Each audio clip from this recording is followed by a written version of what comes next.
본 방송에서 제공하는 투자 정보는 투자 판단에 대한 조언입니다. 방송에서 제공하는 주식의 가치, 가격 상승 및 하락에 대해서는 방송사에서 보장하지 않습니다. 안녕하세요. 오늘장 내일장의 권민정입니다. 어젯밤 미국 증시는 어제 나온 CPI가 예상치를 하회하면서 상승 마감하는 모습을 보였습니다. 오늘장 우리나라 증시도 빨간불 나타내주고 있고요. 전반적으로 글로벌 증시 대부분 상승 흐름 보여주고 있는 상황인데요. 하지만 내일 있을 FOMC 회의 때문인지 상승폭은 생각보다 부진한 모습 나타나주고 있습니다. 미국이 CPI 둔화에 따른 기술주의 상승 소식 속에서 오늘장 우리나라 반도체와 인터넷, IT 대표주와 게임주들 상승세 나타나는 모습이고요. 또 중국의 발열 환자 증가 소식 속에서 의약품 사재기 현상이 계속된다라는 흐름 속에 코로나19 관련주 제약업체들도 상승세 나타나주고 있습니다. 그래도 국내 증시는 외국인과 기관의 쌍끌이 순매수세 속에서 강세 보이고 있는데요. 아직 투심이 완전히 회복된 것이 아니기 때문에 오후 시장은 조금 더 보수적으로 바라보면서 이슈 체크 또 대응 전략 전해드리도록 하겠습니다. 저희 방송 유튜브를 통해서도 시청하실 수가 있는데요. 유튜브 검색창에 서울경제TV라고 검색해 주시면 실시간 방송 시청 가능하시니까요. 많은 관심 부탁드리겠습니다. 본 방송에서 제공해드리는 정보는 투자 판단을 위한 조언일 뿐 해당 주식의 가치와 수익률을 보장해드리진 않습니다. 그리고 서울경제TV와 서울경제신문은 당사의 브랜드입니다. 서울경제증권TV와 서울경제TV 손실복구팀과는 무관하며 기타 유사 명칭에 주의하시길 바라겠습니다. 12월 14일 수요일입니다. 오늘장 내일장 본격적으로 출발합니다.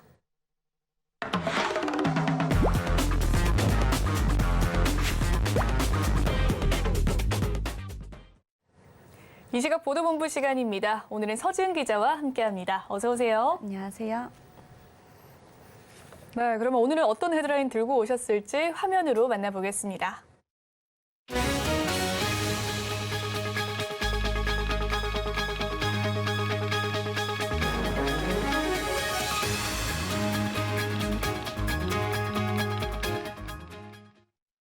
네, 첫 번째 소식입니다. 이 취업자가 1년 전보다 60만 명 이상 늘었다고 하는데요. 이 증가폭 어느 정도 됩니까? 네, 취업자가 1년 전보다 60만 명 이상 늘었지만 증가폭은 반년째 둔화했습니다. 청년층 취업자는 근 2년 만에 전년 같은 달보다 줄었습니다. 흐름을 보면요. 취업자는 작년 3월부터 지난달까지 21개월 연속 전년 같은 달보다 늘었으나 증가폭은 지난 5월부터 11월까지 6개월째 감소했습니다. 특히 지난달에는 청년층 취업자가 작년 같은 달보다 5천 명 줄어 작년 2월 이후 21개월 만에 감소했습니다. 수출 부진과 고물가, 고금리 등 경기 둔화 압력이 커지는 가운데에서도 고용시장이 비교적 선방을 하고 있으나 전망은 밝지 않다는 전망입니다. 네, 그렇군요. 늘긴 했지만 증가폭이 크지 않다라는 점 때문에 전망은 밝지 않다라는 말씀을 해주셨는데 업종별로 취업자 수는 어느 정도 됐나요? 네, 업종별로는 숙박과 음식업점이 23만 1,000명, 보건복지업이 14만 9천 명으로 두 업종에서 취업자가 많이 늘었습니다. 숙박과 음식점업 취업자 수 증가폭은 2013년 산업분류를 개정한 이래 11월 기준으로 가장 컸습니다. 숙박 음식점업 취업자는 코로나19 영향에서 벗어나 대면 활동이 늘면서 지난 5월부터 계속 증가한 것으로 보입니다. 도소매업과 금융보험업, 운수 창고업 등에서는 취업자가 줄었습니다. 공미숙 통계청 사회통계국장은 취업자 증가세가 이어지고 있으나 증가폭이 둔화됐다며 제조업이 괜찮은 수준이긴 하지만 전체적으로 취업자 수 증가폭이 줄었다고 설명했습니다. 네, 다음 소식도 살펴보도록 하겠습니다. 금리 인상기에 연 20%로 제한된 법정 최고 금리가 이 치약 차주들을 불법 사채 시장으로 내몰고 있다라는 지적이 잇따르고 있다고 합니다. 이 금융당국이 이를 막기 위해서는 어떤 방안을 내놓았나요? 네, 금융당국이 시장 연동형 금리 도입을 통해 최고 금리를 탄력적으로 조정하는 방안을 검토 중입니다. 시장 연동형 금리란 최고 금리를 시장 상황을 감안해 탄력적으로 변화가 가능하도록 하는 방식인데요. 법정 최고 금리는 서민들의 이자 부담 경감을 위해 도입됐지만 요즘 같은 가파른 금리 인상에는 오히려 취약계층을 제도권 시장에서 밀어내는 역설을 보여주고 있습니다. 이에 따라 시장 연동형 금리 도입 목소리가 커지고 있습니다.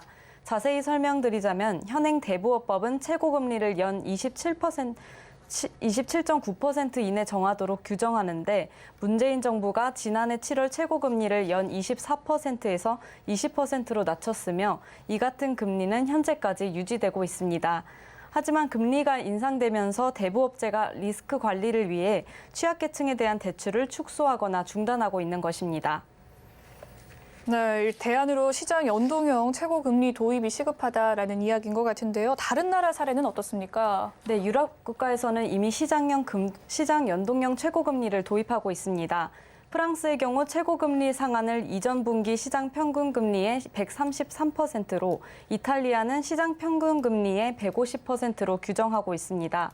유럽에서는 시장 상황을 감안해 최고금리의 탄력적인 변화가 가능하도록 하는 것입니다. 학계에서도 시장 연동형 최고금리 제도를 도입해야 한다는 목소리를 높이고 있습니다. 학계는 최고금리가 연 20%로 고정될 경우 약 2조 원 규모의 초과 수요가 발생할 것으로 보고 있습니다. 1인당 평균 대출 금액이 500만 원인 점을 고려하면 약 40만 명이 대출을 받고 싶어도 받지 못하는 상황에 이르게 되는 것입니다. 마지막 소식 살펴보도록 하겠습니다. 내년에 단독주택 공시가격이 하락한다라고 하는데 어느 정도 내릴 예정인가요? 네, 내년 전국 표준 단독주택 공시가격이 올해보다 5.95% 내립니다. 표준 단독주택과 토지의 공시가 하락은 2009년 이후 14년 만에 처음인데요. 부동산 시장 침체 속에 정부가 보유세 부담 완화 차원에서 공시가 현실화율을 2020년 수준으로 되돌린 결과입니다. 공시가는 재산세와 종합부동산세, 건강보험료, 기초연금 등 67개 행정제도 기준으로 사용되는데요. 공시가 하락으로 보유세 부담이 다소 낮아질 것으로 전망됩니다. 네, 그렇군요. 지역별로 보면 어느 지역의 공시가격 하락폭이 가장 큽니까? 네, 서울 공시가격이 가장 크게 떨어졌습니다. 서울 내에서는 고가주택이 많은 강남구, 서초구, 송파구, 용산구, 마포구 등 공시가격이 크게 하락했습니다. 공시가 현실화 로드맵에 따라 고가 단독주택 현실화율을 더 빠른 속도로 올렸는데 이를 환원하다 보니 공시가가 더 큰 폭으로 떨어진 것입니다. 경기와 제주, 울산에서도 하락폭이 컸습니다. 전국 평균보다 공시가격이 하락률이 작은 지역은 전남과 강원, 부산 등입니다. 네, 지역별로 서울이 가장 떨어졌군요. 공시가격 하락이 또 전국 땅값 1위인 명동의 네이처 리퍼블릭 부지에도 좀 영향을 미쳤다라고 하는데 이 부지는 공시가격 어느 정도 하락했습니까? 네, 지금 공지시가에 따르면 명동 네이처 리퍼블릭 부지의 내년 1제곱미터당 공시지가는 1억 7,410만 원으로 올해보다 7.9% 떨어졌습니다. 코로나 장기화로 명동 상권이 타격을 받으면서 올해 공시가격이 8.5% 떨어진 이후 2년 연속 내림세입니다. 전체 면적을 고려하면 내년 공시지가는 약 294억 원으로 300억 원 아래로 떨어졌습니다. 다만 네이처 리퍼블릭 부지는 2004년부터 20년 동안 국내에서 가장 비싼 땅이라는 타이틀을 지키고 있습니다. 네, 오늘 이 시각 보도본부 서지은 기자와 이야기 나눠봤습니다. 오늘 말씀 감사합니다. 감사합니다. 이 시각 증시 시황 브리핑 해드리고 서울경제TV 특징주 소개해드리는 시간이죠. 김혜연 캐스터가 준비하고 있습니다. 안녕하십니까. 캐스터 김혜연입니다. 미국의 소비자 물가지수가 시장의 예상치를 하회하게 되면서 전일 미증시 3대 지수가 모두 상승 마감을 보였습니다. 다만 장 초반 이 소비자 물가지수 발표 이후에 큰 폭의 상승이 나타났지만 시간이 갈수록 힘이 좀 빠지는 모습이 나타났었는데요. 이제는 내일 연준의 금리 인상 메시지에 주목을 해봐야 되는 때입니다. 하지만 오늘 양대 지수는 미증시의 상승 영향을 받으면서 모두 빨간불을 켜내주고 있는 모습입니다. 그럼 자세한 이 시각 지수 상황부터 살펴보도록 하겠습니다. 코스피 지수가 이 상승 흐름을 계속해서 유지를 해주고 있습니다. 현재 0.94% 오른 2,394포인트대에서 거래가 되고 있고요. 의약품 관련주들이 전일에 이어서 오늘도 강하게 움직여주고 있고 또 그동안 눌렸던 이 대형주 위주의 상승이 눈에 띄고 있습니다. 이어서 코스닥 지수도 확인해 보시죠. 마찬가지로 코스닥 지수 역시나 강하게 움직여주고 있습니다. 현재 1.75% 오른 727포인트대에서 거래되고 있고요. 금리 인상 속도 조절에 대한 기대감이 커지면서 성장주들 힘 받고 있는 모습입니다. 2차 전지 관련주 그리고 인터넷 관련한 업종들 모두 상승불 보여지고 있습니다. 이어서 수급도 확인해 보시죠. 외국인의 순매수세가 다시 한번 들어와 주고 있습니다. 외국인과 기관이 매수 우위 보여주고 있고요. 각각 850억 원, 기관은 2,586억 원의 매수세 보여지고 있습니다. 이어서 코스닥의 수급도 확인해 보시죠. 코스닥 역시나 외국인과 기관의 양 매수세가 들어와 주고 있습니다. 기관이 현재 803억 원, 외국인은 1,439억 원의 매수세 보여지고 있습니다. 이어서 오늘장 상승한 업종 테마도 살펴보겠습니다. 오늘 게임주가 장 초반부터 강하게 움직여주는 모습입니다. 미국의 11월 CPI 지수가 전년 동월 대비 7.1% 증가를 하게 되면서 시장의 전망치였던 7.3%를 하회했죠. 지난해 12월 이후에 최소폭의 상승을 보였다라고 합니다. 이에 금리 인상 속도 조절에 대한 이야기 나올 수 있을 것이란 기대감에 게임주들이 힘을 받고 있는 모습이고요. 여기에 더불어서 최근에 증권가에서 게임주들을 두고 긍정적인 리포트들을 계속해서 내놓고 있습니다. 중국에서 한한령 해제에 대한 기대감이 불어오게 되면서 그동안 부진했던 이 판호 발급에 대한 기대감도 커지고 있고요. 또 내년도에 신작 출시를 앞두고 있는 대형 게임주들도 여러 포진이 되어 있기 때문에 상승세를 탈 수 있을 것이라는 긍정적인 전망 나와주고 있습니다. 현재 위메이드가 10%대 상승세 보여주고 있고요. 위메이드 맥스도 5%대, 미스터블루는 11%대 급등세를 보여주고 있습니다. 이어서 하락하는 업종 테마도 살펴보겠습니다. 오늘 항공주들이 쉬어가는 모습입니다. 최근에 중국과 일본의 해외여행 빗장이 풀리게 되면서 항공주들이 견조한 모습이 나타났었죠. 항공과 여행주의 평균 주가가 10%대 상승을 보였다라고 하는데 오늘은 쉬어가고 있는 모습입니다. 전일 미증시 3대 지수가 모두 상승을 보인 가운데 이 국제 유가의 급등으로 인해서 에너지 관련주들의 상승이 두드러졌었는데요. 반면 이러한 유가 급등으로 인해서 항공주들은 또 일제히 하락을 하는 모습이 나타났습니다. 전일 WTI 원유 가격은 배럴당 75.35달러로 2.99%나 상승을 보이게 됐는데요. 이에 따라서 국내 관련주들도 이렇게 영향을 받고 있는 모습입니다. 제주항공이 2% 넘는 하락세를 보이고 있고요. 진에어도 3% 넘는 낙폭, 에어부산도 2%대 하락세를 보이고 있습니다. 이어서 증시 탑10 확인해 보겠습니다. 삼성전자가 미국 텍사스주로부터 테일러 파운드리 공장에 대해서 6조 원대의 세금 감면을 승인받았다라는 소식이 전해지고 있고요. 주가도 소폭의 강세를 보여주고 있습니다. 대표적인 성장주인 네이버와 카카오도 전일 미증시의 상승 영향을 받으면서 동반 상승세를 기록을 해주고 있고요. 서울경제가 뽑은 특징주도 확인해 보시죠. 아이큐어는 내년 정부의 승인을 목표로 교체형 배터리를 장착한 전기 이륜차 출시한다는 소식에 오늘장 강세 기록해주고 있고요. CS윈드는 899억 원 규모의 윈드타워 공급 계약 체결했다라고 하죠. 현재 오름세 기록을 하고 있습니다. 하나솔루션의 큐셀 부문이 미국에서 ESS 프로젝트 매각 계약 체결을 하게 되면서 오늘장 강하게 움직여주는 모습 포착되고 있고요. 이어서 스코넥 자세히 살펴보도록 하겠습니다. 네, 이 VR 게임 시장의 성장으로 인해서 수혜가 기대가 된다라는 긍정적인 전망에 현재 힘을 받고 있는 모습입니다. 오늘장 10%대 급등세를 보여주고 있고요. 15,050원에서 거래되고 있습니다. 이어서 살펴볼 종목은 셀로메드가 있습니다. 이 교체형 배터리를 장착한 전기 이륜차 출시 준비 중이다라는 소식이 전해지면서 오늘 장중 한때 22%대 급등세를 보여주기도 했었죠. 현재 탄력이 다소 둔화는 됐지만 여전히 16%대라는 강한 상승을 보여주고 있습니다. 네, 지금까지 증시 탑10 확인해봤습니다. 오늘 시작을 주도하는 업종과 이슈에 대해서 심층 분석해보는 마켓 로드맵 시간으로 넘어가 보도록 하겠습니다. 오늘은 골드스타넷셋의 박철민 이사 연결되어 있습니다. 만나보도록 할게요. 안녕하세요, 이사님. 예, 안녕하세요. 네, 오늘은 성장주에 대한 이야기 살펴보도록 하겠습니다. 지난밤에 미국의 CPI가 예상치를 하회하면서 글로벌 성장주에 다시금 힘이 쏠리는 모습입니다. 현재 상승폭 확대하고 있는 주요 성장주들의 이 주가 흐름 먼저 살펴봐 주시죠. 예, 미국 CPI 지수 예상치보다 하회하면서 물가 둔화 가능성에 좀 시장이 전체적으로 반등하고 있죠. 올해 경기 침체 가능성 감안할 때 주식시장 회복의 걸림돌이었던 실질 금리는 좀 떨어질 가능성도 이렇게 제기되는 만큼 앞으로도 좀 미미했던 성장주가 하락폭을 좀 만회하는 계기가 될 수 있다는 분석입니다. 금일 일단 성장주는 금리 인상이나 이런 거 굉장히 많이 봤는데 현재 대표적 이제 성장주죠. 카카오 전일 대비 최대 아까 좀 더 오르다 오늘 조금 조정은 다시 받고 있는데 한 300원 오른 지금 58,500원 형성되고 있고요.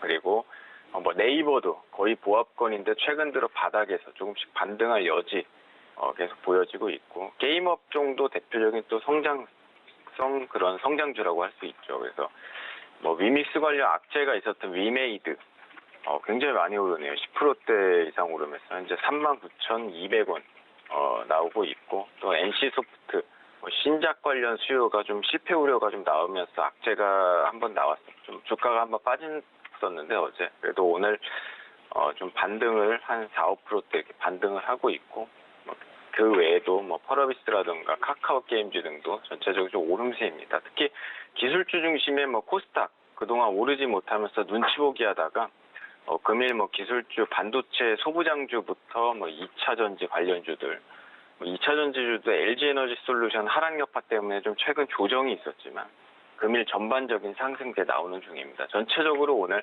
성장주, 기술주, 이제 미국 지표 발표와 뭐 저가 매수세로 인한 상승세 굉장히 전체적으로 나오고 있다. 이렇게 좀 말씀드릴 수 있겠습니다. 네, 미국의 물가 둔화 가능성 속에서 지금 시장이 좀 반등세 나타나고 있는 가운데 코스피 또 반등하고 있고요. 또 카카오와 네이버 소폭 오르고 있는 상황 살펴봐 주셨고, 또 기술주 중심의 코스닥도 오늘자 좀 강한 상승세 나타나고 있다라는 이야기 설명을 해주셨습니다. 한 해 동안 개인의 투자자들을 좀 깊은 시름에 빠지게 했던 IT 대표주죠. 네이버와 카카오가 12월 들어서 좀 안도 랠리를 이어가고 있는 상황인데요. 금리 인상 사이클 마무리 기대감이 반영되면서 투자자들의 또 매수세 이어지고 있습니다. 특히나 개인 투자자가 많은 매수를 담당하고 있는데, 이사님께서는 향후 네이버와 카카오 실적의 또 가능성, 이 주가 개선 가능성에 대해서는 어떻게 보십니까? 일단 워낙 그 과다낙폭에 대한 좀 바닥에서 반등세가 나오는 중이고요. 일단 뭐 네이버, 카카오 지금 개인 투자자들이 굉장히 매수를 많이 하네요. 외국인이나 기관이 하면 참 좋을 것 같은데 개인들이 좀 많이 한다는 점은 좀 아쉽네요. 그 내수 시장에서 차지하는 부분이 많은 기업들이어가지고 어느 정도 지수 상승과 함께 추가적인 좀 반등은 나올 것으로 보입니다. 다만 이제 경기 활성화가 주가 전체적인 지수가 턴어라운드 하면서 좀 실적 개선은 되겠으나 말씀드렸듯이 내수 시장 위주의 좀 매출이 나오는 점은 두 기업의 좀 한계점이라 이렇게 볼 수 있고요. 뭐 얼마 전에 카카오 같은 경우에는 서버 센터 이제 화재 때문에 국민적 신뢰도가 좀 하락한 부분도 있어서 지금 보면은 뭐 최근 분위기가 국회에서도 그 관련된 여러 가지 좀 법안을 내놓고 있죠. 그러면은 기업 입장에서는 그런 여러 가지 서버 관리비라던가 뭐 이런 어떤 추가적인 투자를 하다 보면은 좀 부담이 될 수밖에 없고 성장 동력도 조금 잃을 수 있는 점은 있다고 볼 수 있습니다. 향후 이제 내수 시장에서만 안주할 게 아니라 뭐 보니까 웹툰이라든지 게임 등을 통해서 좀 글로벌 시장 여러 계열사를 통해 가지고 그런 글로벌 시장 진출도 좀 지켜봐야 할 것 같고요. 어쨌든 간에 뭐 성장성이 크게 개선된다기보다는 워낙에 이제 전체적인 지수 하락에 의한 과다 저가 구간으로 인한 뭐 적정 밸류를 찾아가는 과정에서 어느 정도 좀 반등은 하여튼 주식 투자 관점에서 봤을 때 어느 정도 좀 추가적인 반등은 어쨌든 나올 수 있다. 이렇게 좀 말씀드리도록 하겠습니다. 네, 향후 네이버와 카카오에 대한 이 주가 개선과 또 실적에 대한 이야기 살펴봐 주셨는데요. 일단 워낙에 가대 납폭주로서 지금 저가 매수세가 나오고 있는 중이다라는 말씀을 해주셨고, 또 경기 활성화로 실적 개선은 되겠지만 내수 시장에서는 좀 불리한 모습이 있다. 글로벌 시장으로 진출을 조금 더 박차를 가야 된다라는 말씀까지 해주셨습니다. 이 네이버, 카카오와 더불어서 대표 성장주로 묶이는 이 대표단이 있다면 게임주일 텐데요. 게임주 역시 대부분 빨간불 들어온 상황입니다. 증권가에서는 올해 게임주의 낙폭이 좀 과대했다라고 이야기를 하면서 내년에 게임주의 성적표 기대해봐도 좋다라는 이야기 들려오고 있는데요. 내년 주요 게임주의 주가 향방을 가를 모멘텀 어떤 것들이 있다고 보십니까? 예, 먼저 이제 한중 정상회담 계기로 뭐 중국이 6년 만에 뭐 게임뿐만 아니라 뭐 영화, 온라인 동영상 서비스 이런 어떤 것들을 재개하면서 최근 굉장히 한한령 해제 관련된 이슈가 좀 나오고 있죠. 최근에 이제 게임주 하면은 뭐 위믹스 사태를 비롯해가지고 연이어 악재도 좀 나왔었는데 이런 어떤 한한령 완화되면은 뭐 국내 게임사들도 좀 수혜를 입을 것으로 보여집니다. 뭐 국내 게임사들 일단 다양한 시도들 하고 있고, 뭐 넷마블을 비롯한 몇몇 회사는 뭐 지식재산권을 기반으로 한 내자 판호, 중국 내 게임에 이제 부여하는 그런 판호가 승인된 부분은 특히나 뭐 실질적인 중국과의 콘텐츠 교류가 좀 시작됐다, 이렇게 좀 볼 수 있겠습니다. 근데 향후 가될 모멘텀은 뭐 결국 게임은 일단 재미있고 꾸준한 수요가 필요합니다. 뭐 요 근래 주식시장에서 보면은 뭐 사우디 국부펀드의 투자라든지 뭐 중국 한학령 해지라든가 이런 것들이 여러 가지 좀 게임 관련된 업종에 상승 압력을 불었던 부분이 있는데, 어쨌든 간에 게임에 대한 신작 수요가 없고 개발이 더뎌지면은 글로벌적으로 도태될 수밖에 없겠죠. 그래서 얼마 전 뭐 위믹스 사태라든지 이런 것도 있었는데, 결국 게임은 P2E로 돌아가는 게 아니라 뭐 말 그대로 게임 유저들의 계속적인 수요와 이런 어떤 활성화로 이제 성장을 하는 겁니다. 그래서 앞으로 뭐 넥슨 게임즈, NC 소프트, 또 카카오 게임즈 등 신작 지금 계속 나오고 있는데, 어쨌든 간에 이런 한학령 해제와 앞으로 좀 글로벌적 경기 턴어라운드가 좀 나오면서 이런 게임주들도 저가에서 좀 반등할 거라 이렇게 기대해 볼 만하다. 뭐 이런 관점으로 좀 말씀드리도록 하겠습니다. 네, 최근 위믹스의 악재에도 불구하고 게임주들 다시금 좀 온기가 들어서는 모습인데요. 아무래도 중국의 한한령이 완화가 되면서 국내 게임주의 훈풍이 들어왔다라는 이야기를 해주셨습니다. 결국 계속해서 좀 지속 성장이 되려면 재미있어야겠다라는 말씀을 해주셨고, 유저들의 수요가 꾸준히 있어야 되는 것이 중요한 모멘텀일 것 같네요. 특히나 앞서 말씀을 해주셨습니다. 넥슨 게임즈와 카카오 게임즈들 내년에 신작 모멘텀이 좀 큰 기대가 모여지고 있는 상황인데, 카카오 게임즈의 경우에 또 신작 발표에 따른 주가 전망 어느 정도로 보시는지 궁금하고요. 그 밖에 또 저가 매수 관점으로 접근해볼 종목이 있다면 어떤 것들이 있을까요? 일단 카카오 게임즈 그 모바일 수집형 역할 수행 게임, RPG 게임인데 에버소울이라는 게임 신작이 나왔는데, 지금 글로벌 사전 예약자 수가 거의 한 100만 명 이상 이렇게 돌파했다고 이제 나오고 있습니다. 굉장히 근데 뭐 어쨌든 사전 예약이다 보니까 이제 아직까지 해본 사람은 없겠죠. 근데 굉장히 기대감이 그만큼 많다는 의미고 큰 호재로 지금 작용을 하고 있습니다. 근데 카카오 게임즈 같은 경우 보면은 과거에도 그 우마무스웨라는 이제 게임을 신작을 출시했는데 뭐 그 효과를 굉장히 톡톡히 봤었고, 그런 신작 기대감과 높은 수요, 그리고 계열사들의 그런 어떤 다양한 효과들로 인해서 2분기에는 최대 실적을 달성한 적도 있었습니다. 그래서 이번에도 그런 신작 게임에 대한 어떤 수요가 굉장히 높은 만큼 좀 앞으로 좀 기대되는 대목이라 볼 수 있고, 또 카카오 그룹사 시너지 효과를 통해서 어쨌든 안정적인 성장이 좀 가능한 그 회사이기도 하고요. 현 구간에서도 충분히 추가적 상승세 있을 거라고 보여집니다. 그리고 추가적으로 저가 매수 관점으로 볼 때 아무래도 게임주는 뭐 성장 섹터이기 때문에 본래 이제 성장성을 굉장히 중요시 봐야겠지만, 지금으로서는 굉장히 전체적인 업종 자체가 저평가 과대 낙폭 구간입니다. 그렇기 때문에 그동안 경기 침체기에 지나친 주가가 이게 저평가 구간에 형성된 그런 어떤 저점 매력 포인트다, 이렇게 볼 수 있는데, 그런 종목군을 또 찾자면은 이제 안정성이 또 갖춘, 성장성도 있지만 안정성도 갖춘 종목이 필요하겠죠. 대표적인 게임 회사 넥슨 게임즈 한번 좀 접근해 볼 만한 이렇게 좀 보고요.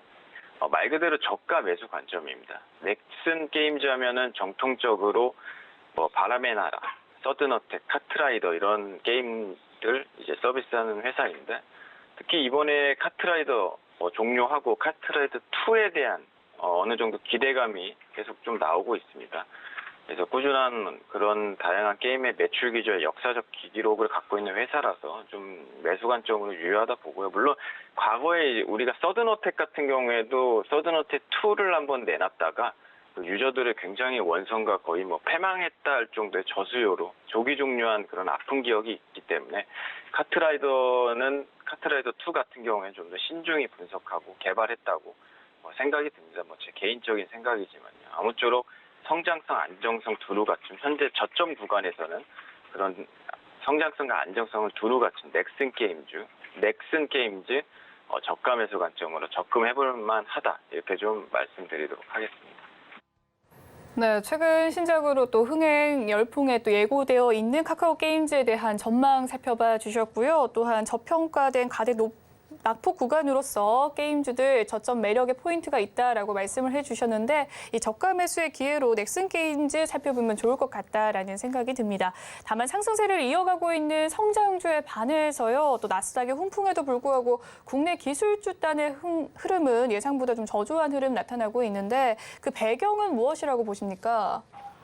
일단 뭐 기술주들 우리나라보다는 미국 기업의 영향을 굉장히 많이 받을 수밖에 없는데요. 특히나 기술주는 뭐 더 그런 게 심한 것 같아요. 제조업 기반으로 이루어져 있고 또 내수가 아닌 글로벌 시장과 특히 동조해야 되는 업종이기 때문입니다.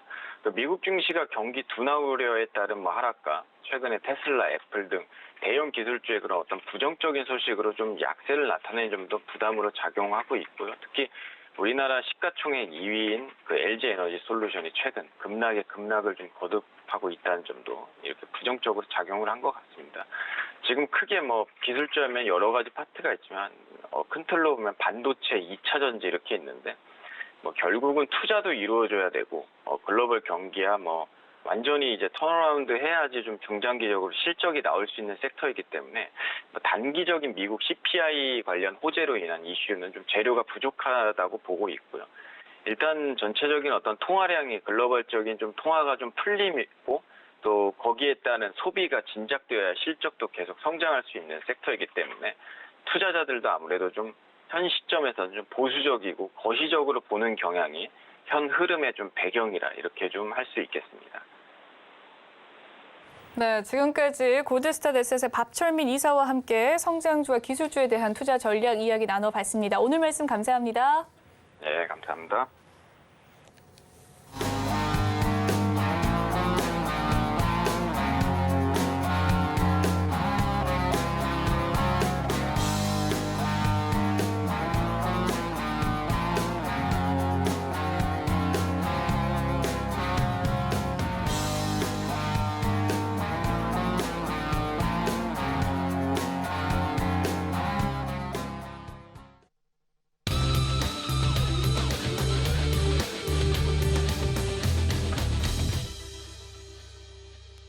시장을 주도하는 글로벌 이슈를 심층 분석하고 또한 투자의 방향성을 세우는 증시 항방 시간입니다. 오늘은 김한진 이코노미스트 자리에 계십니다. 어서 오세요. 네, 안녕하세요.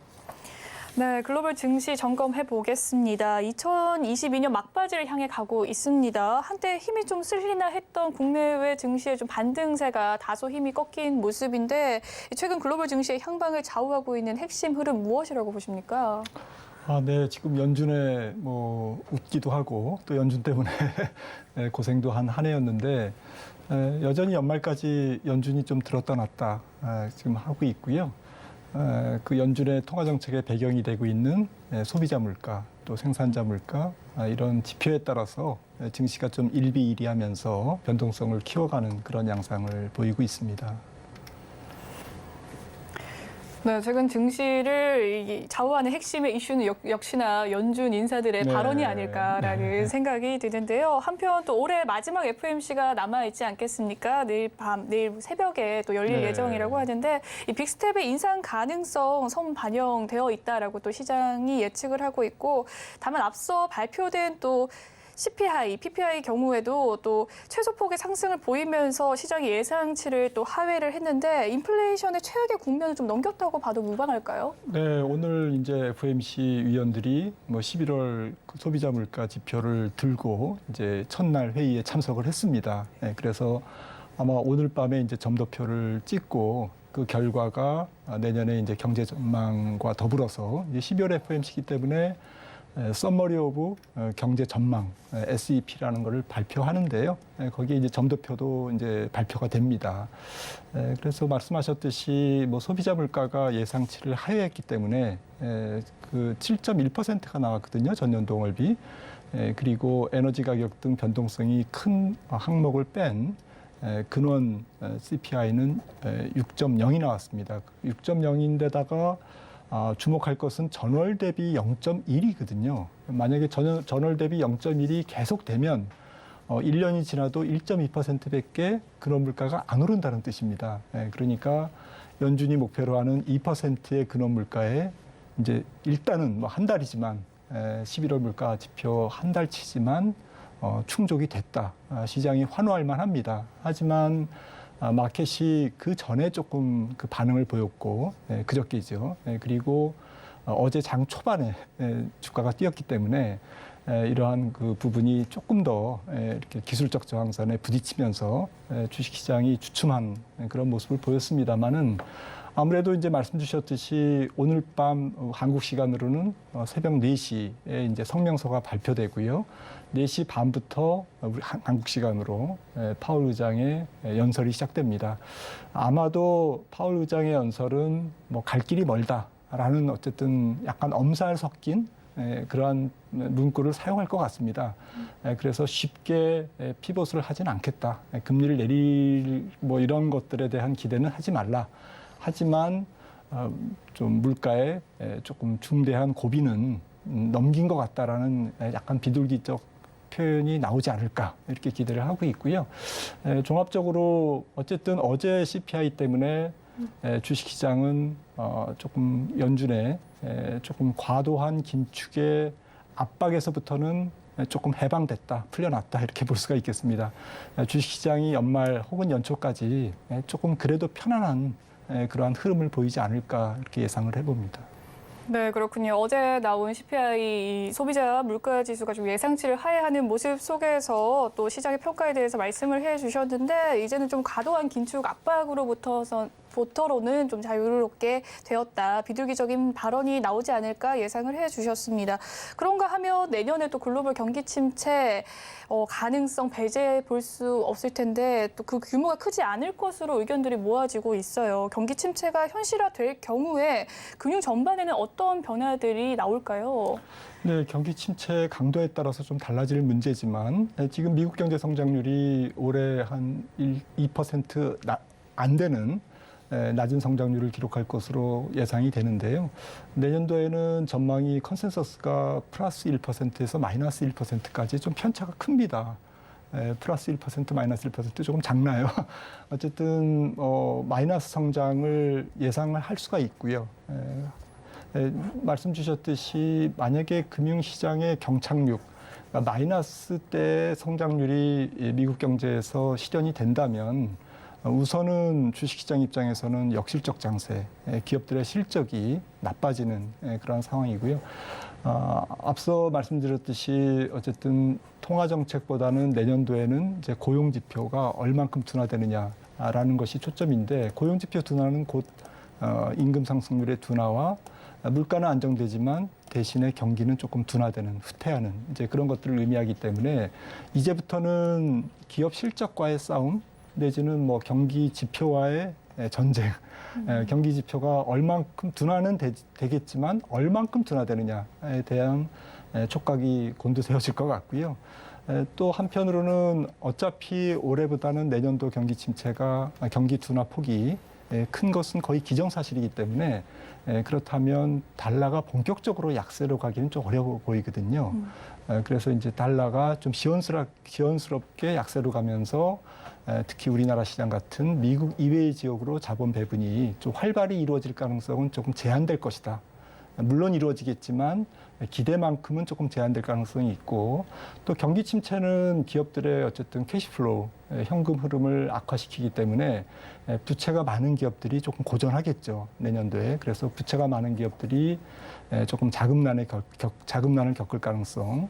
그리고 올해 비트코인 암호화폐 시장에서도 보여줬지만 좀 그림자 금융. 그러니까 제도권의 어쨌든 규제가 미치지 못하는 그늘에 있는 이런 그 섀도우 뱅킹 이런 부분에서 뭐 사모펀드 문제라든지 헤지 펀드의 좀 부실화 문제라든지 또 펀드런 문제라든지 이런 것들이 미국 시장뿐만 아니라 전 세계 시장에서 곳곳에서 좀 어수선하게 일어나는 것은 분명하고요.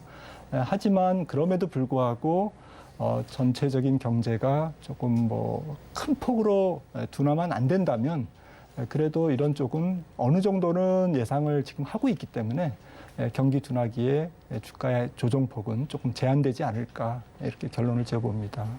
네, 그렇군요. 일단 올해 자체가 굉장히 힘든 증시의 한 해가 아닌가 싶었는데 내년 또한 또 경기 침체 이미 또 예견되어 있지만 더 심화될 수 있다라는 말씀을 해주신 것 같아요. 또 고용 지표가 초점이 되고 또 기업들의 실적과 경기 지표와의 또 싸움이다, 전쟁이다라고 말씀을 해주셨는데 이 내년 경기 침체에 따른 증시 타격 어느 정도일지 궁금한데요. 또 내년 상반기를 또 증시 정점으로 보고 있는 시각들도 존재하고 있고 그렇다면 좀 내년 상반기에 올해 겪었던 시장보다 조금 더 심한 경기 침체 나온다는 말씀이실까요? 네, 어느 정도의 경기 침체가 진행될지는 지금 명확하게 단언하기 어렵겠지만 시기적으로는 2분기 그러니까 한 3, 4월부터 7, 8월 정도가 가장 경기 측면에서 시장의 부담이 큰 구간이 될 것 같고요. 이 시기만 지나면 경기가 바로 회복은 안 되지만 나이키형으로 조금 오른쪽 거리가 완만한 회복은 있지 않을까. 그러니까 최악의 고비는 2분기 정도가 아닐까라고 생각이 되고 있고요. 그런 측면에서 경기가 나쁘지만 더 이상 나쁘지는 않고 경기가 나쁜 게 주가에 어느 정도는 투영되면서 더 이상 악재로 작용하지 않는 시기부터는 기업별로는 종목별로는 조금 반등이 이루어지지 않을까라는 기대를 바탕으로 볼 때 전체적으로 주식시장은 상저하고가 되지 않을까 이렇게 생각을 하고 있고요. 전반적으로 기업 실적이 어느 정도 꺾일까라는 것이 이제 관건인데 1월 중순부터 JP모건을 시작으로 미국에서도 이제 4분기 실적, 지금 2022년 4분기 실적 시즌이 이제 시작됩니다. 그런데 4분기 실적 시즌을 지금 예상해 보면 그렇게 기업 실적이 꺾이지는 않을 것 같아요. 둔화는 될지언정. 문제는 이제 4분기 실적을 발표하면서 2023년 새해에 대한 실적 가이던스가 중요한데요.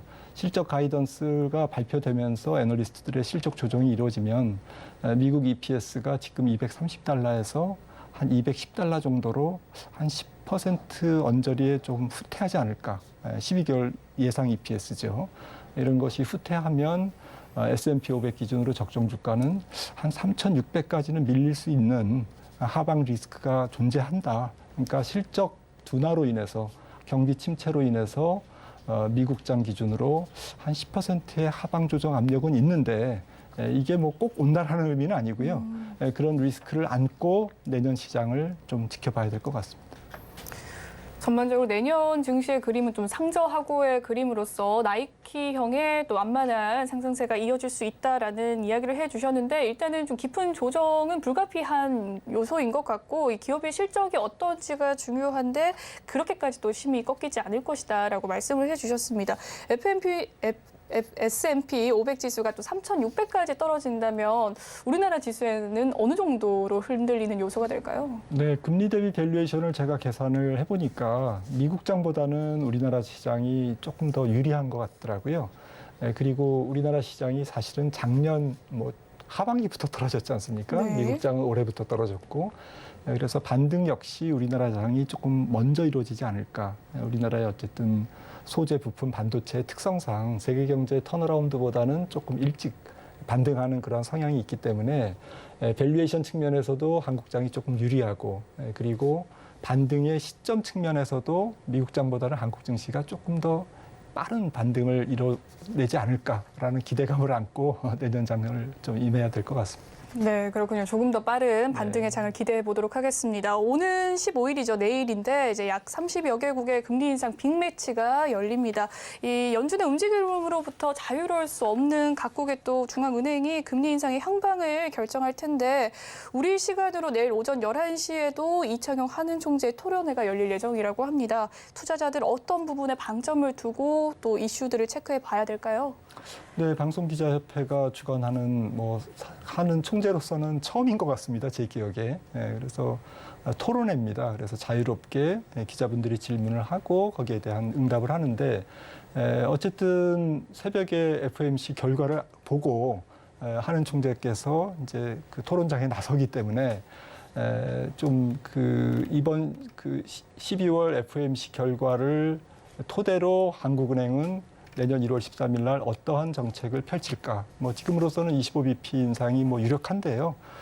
하지만 1월 FOMC 1월 우리나라 통화정책회의가 마지막 금리 인상일지 아니면 한 번 더 인상이 있을지 베이비 스텝이라도 그러니까 25bp로 끝날지 아니면 50bp 정도는 위로 열어놔야 될지 이게 이제 초미의 관심사일 것 같습니다. 특히 우리나라 가계부채가 크고 또 PF 사태가 조금 진정은 됐고 있습니다만 아직까지는 잠복된 위험이 있기 때문에 경기 측면에서만 보면 사실은 금리를 많이 올릴 수는 없는 상황이지 않습니까? 네. 그런 측면에서 한은 총재의 어쨌든 그 현재 또 우리 내년도에 한국 경제에 대한 시각 그리고 경기 침체에 대응하는 통화 정책 수장으로서의 어쨌든 조금 금리 인상에 대한 태도, 의견 이런 것들을 주목할 것 같습니다. 제일 중요한 것은 내년도 경제 전망에 대해서 한국은행과 총재가 어떤 시각을 갖고 있는지, 어느 정도 한국 경제를 어렵게 보는지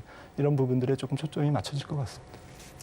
네, 일단 내일 있을 FOMC와 더불어서 또 한은 총재 토론회에 대해서 또 중요하게 봐야 될 이슈 또 방점에 대해서 말씀을 해주셨는데 내년도 경제 전망에 대한 총재의 또 의견도 중요하다라는 말씀을 해주셨습니다. 다음으로서는 또 내년 증시의 반등을 주도할 업종에 대해서 세부적인 그림 한번 살펴보도록 할 텐데요. 특히나 과거 한국 수출의 효자 품목이었던 반도체가 올해 이어서 내년까지 일단 수출이 감소할 것으로 정쳐지고 있고 또 다만 자동차와 2차 전지, 조선업종의 경우에는 내년에 수출이 호조를 보일 것이다라고 관측이 되는데 이 세 가지 업종 중에서 가장 높은 성장 동력을 지닌 업종 어디라고 보십니까?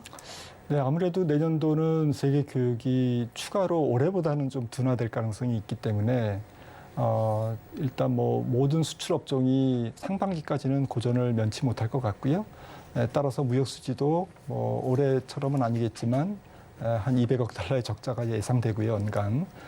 그런 측면에서 수출 경기에는 좀 먹구름이 조금 불가피할 것 같습니다. 하지만 세부적으로 뜯어보면 어쨌든 유가 하락이 계속된다고 했을 때 경기 침체 때문에 그랬을 때 뭐 조선이라든지 좀 시클리칼 쪽은 조금 약할 가능성이 있고요, 주가 측면에서.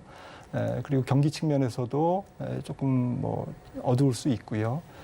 반면에 반도체는 뭐 내년 상반기까지 어려운 것은 맞는데 삼성전자를 기준으로 어쨌든 실적이 내년도가 가장 나쁜 한 해가 될 가능성이 있는데 과거에 항상 뭐 반도체 주가가 경기가 가장 어려울 때 저점을 찍었거든요. 그런 측면에서 삼성전자, SK하이닉스의 주가 저점은 내년도 2분기, 3분기에 저점이 나올 것이다. 역사적 저점이 조금 나올 것이다라고 생각을 하고 있고요. 그리고 이런 것들을 하기 때문에 경기가 안 좋아도 주가 하락폭은 조금 제한되는 그러한 흐름을 시장은 좀 알고 있고 또 투자자들도 다 알고 계시니까요. 네. 그런 측면에서 주가의 조정폭은 크지 않을 것이다.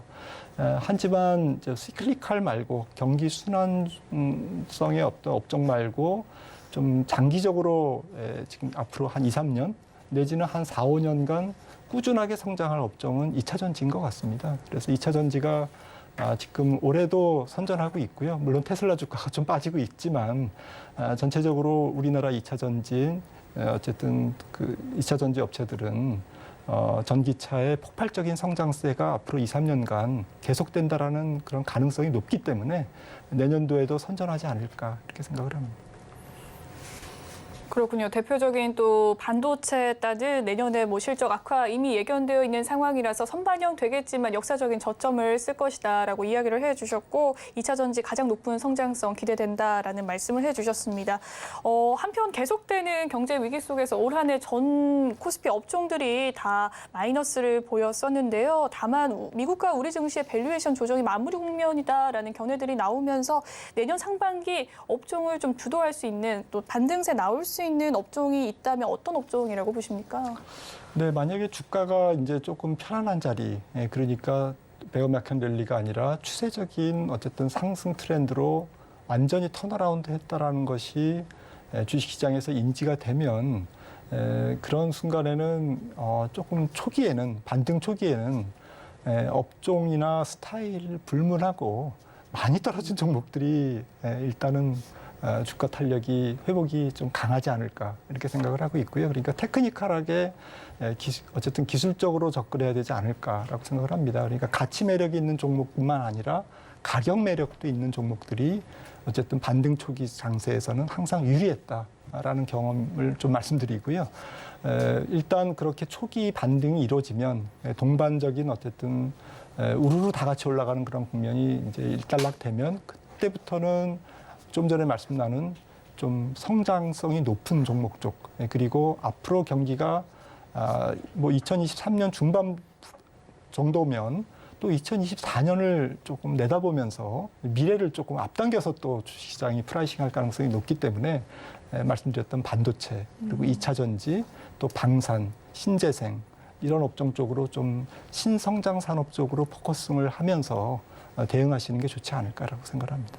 그렇다면 내년에 좀 주도 업종으로서는 기술적인 측면에서 좀 가대에 낙폭된 네. 종목을 좀 담아보는 것이다라는 건데 그 종목들은 좀 초기에 담는 것이 좋을까요? 네, 맞습니다. 지금 뭐 인터넷이라든지 플랫폼이라든지 뭐 게임주라든지 또 중국이 조금 뭐 리오프닝이 좀 활발하면 중국 관련 소비재라든지 이런 좀 테마성이 강하면서 낙폭이 큰 그러면서 어쨌든 밸류에이션보다는 조금 기술적인 대응이 좀 필요할 것 같고요. 네. 그 다음 이제 대응은 이제 펀더멘탈한 대응으로 바로 이제 전환해야죠. 그래서 초기에는 기술적 대응, 그 다음에는 펀더멘탈 대응, 가치에 대한 대응 혹은 성장 비전에 대한 대응으로 주식시장을 대응하는 전략이 좋을 것 같습니다. 네, 발빠른 대응 전략이 좀 필요해 보일 텐데요. 내년에 또 경기 침체의 현실화 가능성이 확대가 되면서 또 투자 다각화에 대한 필요성이 대두가 되고 있습니다. 특히나 채권 투자랑 또 경기 방어주 성격이 짙은 헬스케어, 에너지 관련주가 거론되기도 하는데 어떤 전략으로 이 종목들 접근해 보면 좋을까요? 네, 내년도에는 어쨌든 매크로 환경은 경기가 계속 침체되고 주가가 반등을 보이더라도 경기는 펀더멘탈은 계속 안 좋은 그러한 상황이 될 가능성이 높기 때문에 여전히 부채 비율이 높은 기업들은 좀 피하고 그리고 조금 기업들이 재무적으로 좀 불안정한 기업들은 일단 천천히 사셔도 될 것 같습니다. 그러니까 우량주 중심으로 대응을 하시는 게 좋을 것 같고요.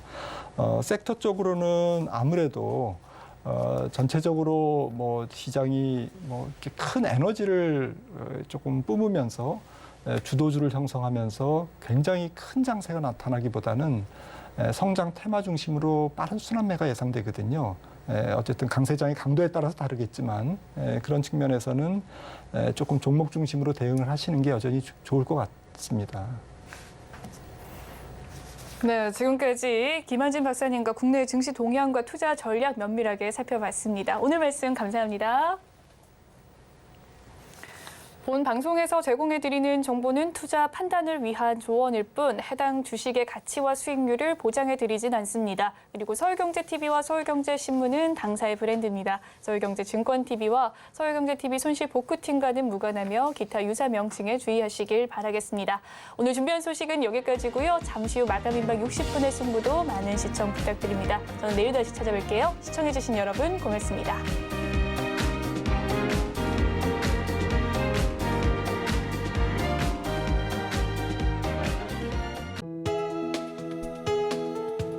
본 방송에서 제공하는 투자 정보는 투자 판단에 대한 조언입니다.